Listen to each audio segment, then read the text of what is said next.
जय हिंद दोस्तों, मैं किशन आप सबका स्वागत करता हूं। चलिए शुरू करते हैं आज के डिफेंस समाचारों को। बढ़ते पड़े डिफेंस अपडेट की तरफ। दोस्तों, भारतीय वायुसेना अब अपनी स्क्वाड्रन को मजबूत करने का काम कर रही है और दरअसल जो 42 स्क्वाड्रन्स हमें चाहिए इस वक्त, उसे पूरा करने के लिए या उसकी तरफ आगे बढ़ने के लिए 97 अतिरिक्त LCA तेजस मार्क 1A फाइटर जेट का जो ऑर्डर है वो भी दिया जा चुका है। और ये फैसला भारत ने हालांकि थोड़ा देर में लिया है, क्योंकि चाइना और पाकिस्तान से लगातार भारत को खतरा बना हुआ है। और आप सब जानते हैं कि भारतीय वायुसेना के पास कम से कम 2 फ्रंट वॉर के लिए 42 स्क्वाड्रन्स का होना जरूरी है। हालांकि वर्तमान की जो स्क्वाड्रन की मैं बात करूं तो हमारे पास केवल 31 यानी कि 31 स्क्वाड्रन्स है और भारतीय वायुसेना 2027 तक 42 यानी कि 42 स्क्वाड्रन्स का लक्ष्य हासिल करने का विचार कर रही है। भारतीय वायुसेना के पास अभी तेजस के 36 MK1 वाले वेरिएंट मौजूद है, जिसमें कि 18 LCA तेजस ट्रेनर्स का ऑर्डर भी दिया गया है। और जो नया ऑर्डर है उसमें 73 तेजस मार्क 1A और 97 तेजस मार्क 1A होंगे। इससे भारतीय वायुसेना में तेजस फाइटर जेट की जो संख्या है वो 2032 और 33 के बीच 224 तक पहुंच जाएगी।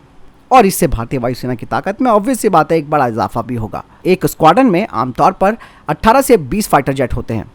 यही नहीं, इसके अलावा भारतीय वायुसेना जो पुराने फाइटर जेट्स हैं उन्हें चरणबद्ध तरीके से हटाने पर भी ध्यान दे रही है। 2025 तक 2 MiG-21 स्क्वाड्रन्स और 2030 तक 2 जागवार स्क्वाड्रन्स को रिटायर करने की योजना भी है। इसके अलावा दोस्तों 42 स्क्वाड्रन के लक्ष्य को हासिल करने के लिए इंडियन एयरफोर्स के पास 2033 और 34 के बीच तेजस मार्क 2 फाइटर जेट की 2 स्क्वाड्रन्स को शामिल करने की भी योजना है। यानी कि तेजस फाइटर जेट की खरीद, MRFA प्रोग्राम और अतिरिक्त सुखोई 30 MKI फाइटर जेट सहित इंडियन एयरफोर्स का जो मल्टी प्रोलॉन्ग अप्रोच है वो संभावित खतरों के खिलाफ भारत को एक जबरदस्त बढ़त देगी।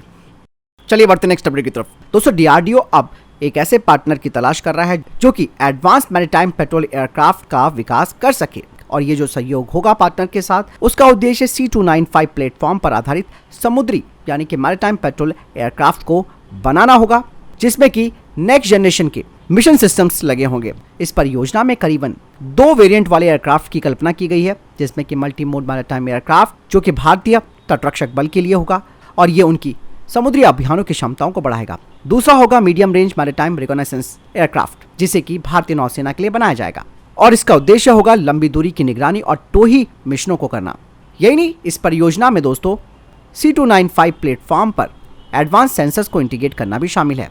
बता दें कि इसमें एक ISR रडार भी लगाया जाएगा और जो ISR रडार प्लान किया जा रहा है इन एयरक्राफ्ट के लिए वो होगा S बैंड। और ये जो रडार है वर्तमान में एम्ब्रेयर EBM 145 नेत्र विमान पर भी लगाया गया है।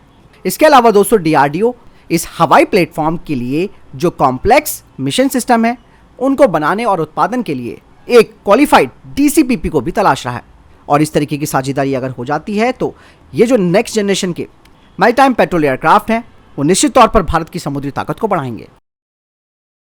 चलिए बढ़ते नेक्स्ट अपडेट की तरफ। दोस्तों, भारतीय सेना ने लोकेश मशीन लिमिटेड से 550 स्वदेशी रूप से विकसित की गई आसामी 9x19 mm सब मशीन गन खरीदने के लिए तैयार है।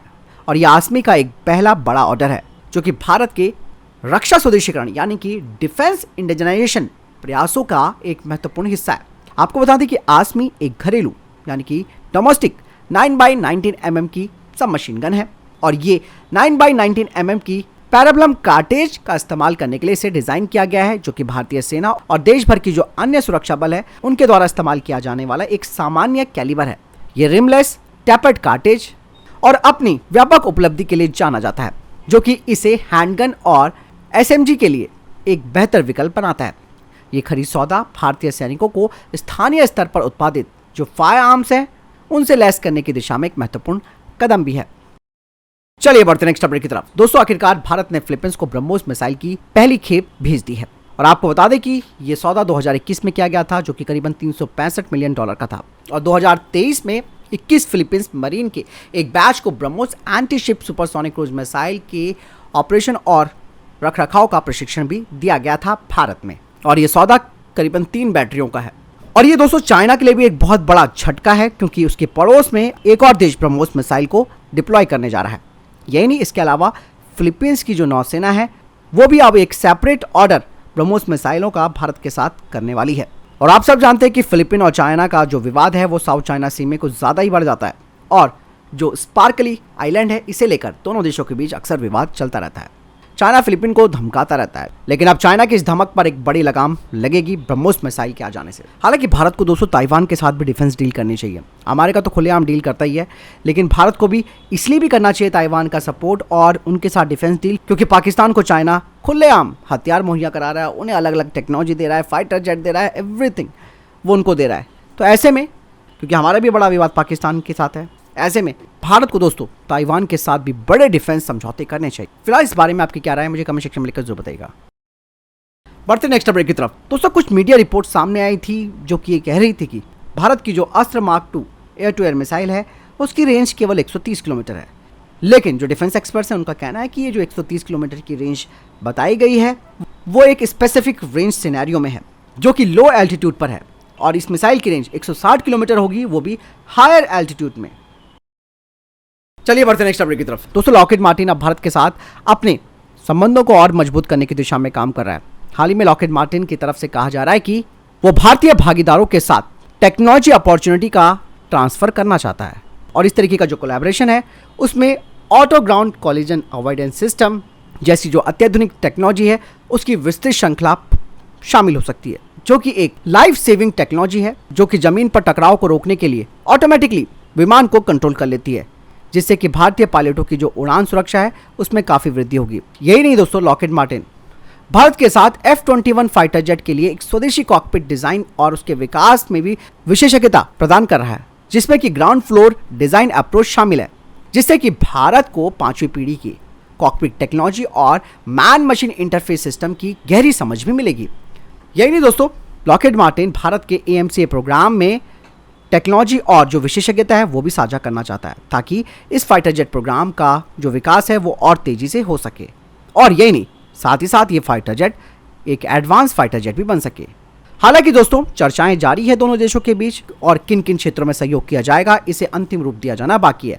ये पहल भारत की एरोस्पेस आत्मनिर्भरता की खोज और भारतीय बाजार के साथ लॉकहीड मार्टिन की रणनीतिक भागीदारी में एक बड़ा परिवर्तनकारी कदम भी होगा। बढ़ते नेक्स्ट अपडेट की तरफ। दोस्तों पाकिस्तान की वायुसेना ने JF-17 PFX नाम का एक नया प्रोग्राम शुरू किया है।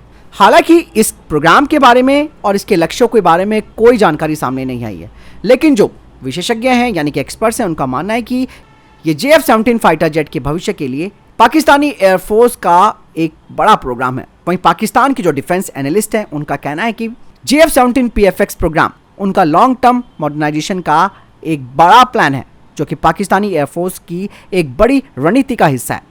ये मौजूदा JF-17 प्लेटफॉर्म को नई टेक्नोलॉजी और क्षमताओं के साथ अपग्रेड करेगा। और ये जो JF-17 PFX है, जिसमें कि PFX की फुल फॉर्म है पाकिस्तान फाइटर एक्सपेरिमेंटल, कहा जा रहा है कि स्टेल्थ वेरिएंट हो सकता है। हालांकि जिस तरीके की तस्वीर इसके सामने आई है वो इसका स्टेल्थ होने का दावा नहीं करते। कहा जा रहा है कि इस प्रोग्राम में पाकिस्तान JF-17 के रडार क्रॉस सेक्शन को भी कम करेगा, जिसके लिए रैम्प कोटिंग्स को शामिल किया जा सकता है। हालांकि ये काम पाकिस्तान खुद तो करेगा नहीं, ये सारे काम चाइना करेगा, लेकिन पाकिस्तान अपनी आवाम को बताना चाहता है कि वो कुछ आधुनिक बना रहे हैं। बढ़ते नेक्स्ट अपडेट की तरफ। दोस्तों रशिया यूक्रेन के बीच यूक्रेन ने एक बार फिर से एक बड़ा दावा किया है। उन्होंने कहा कि उन्होंने रशिया के बम वर्षक विमान को अपने मिसाइलों से गिरा दिया है। इससे पहले कल S-400 को लेकर भी यही खबर आई थी। बाकायदा दोस्तों सोशल मीडिया पर एक वीडियो भी वायरल हो रहा है जिसमें कि रशिया का बम वर्षक जो विमान है वो क्रैश होता हुआ दिख रहा है। कहा जा रहा है कि ये Tu-22 M3 लंबी दूरी का रणनीतिक यानी कि स्ट्रैटेजिक बॉम्बर है। रशिया इसका इस्तेमाल यूक्रेन के शहरों पर हमला करने के लिए कर रहा था। वहीं रशिया की तरफ से कहा जा रहा है कि उनका एक Tu-22 M3 स्ट्रैटेजिक बॉम्बर दुर्घटनाग्रस्त हो गया, जिसमें कि चालक दल के एक सदस्य की मौत भी हो गई। बाद में जो अपडेट आया उसमें यह कहा गया कि दुर्भाग्य से इसमें जो 4 चालक दल के सदस्य थे, जिनमें कि एक पायलट भी था, उनमें से 3 की तो मौत हो गई और 1 की तलाश जारी है। रशिया ने कहा कि दुर्घटना तकनीकी खराबी की वजह से हुई है। हालांकि वीडियो जो देखा जा रहा है उसमें साफ तौर पर पता चल रहा है कि ये टेक्निकल या इंजन फेलियर की समस्या है, जिसमें कि ये विमान गिरता हुआ दिख रहा है। अगर मिसाइल हमला करती तो ये शायद आसमान में ही खत्म हो जाता और वहीं पर इसके परकच्चे उड़ जाते, लेकिन यूक्रेन को मौका मिल गया झूठ बोलने का, सो उसने बोल दिया।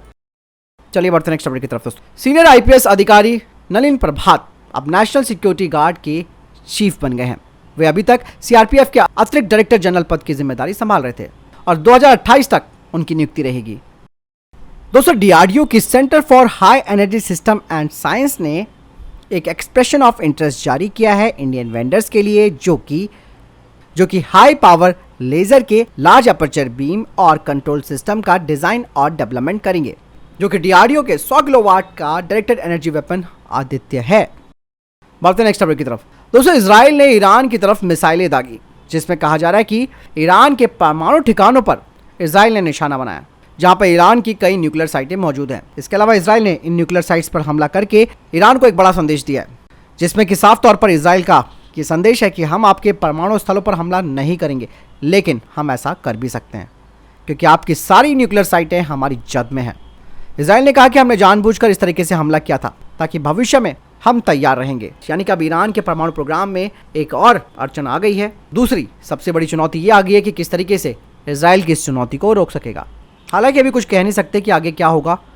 बहुत चीज़ें हैं जो कि इजराइल भी जानता है और ईरान भी जानता है और अन्य सहयोगी देश भी जानते हैं। तो फिलहाल ये थे अभी तक के टॉप डिफेंस अपडेट्स। वीडियो के संबंध में कोई प्रश्न जवाब आपका कोई सवाल है कमेंट सेक्शन में लिखकर जरूर पूछ सकते हैं। मिलता हूं नए वीडियो के साथ। चैनल को सब्सक्राइब कीजिएगा। जय हिंद, वंदे मातरम।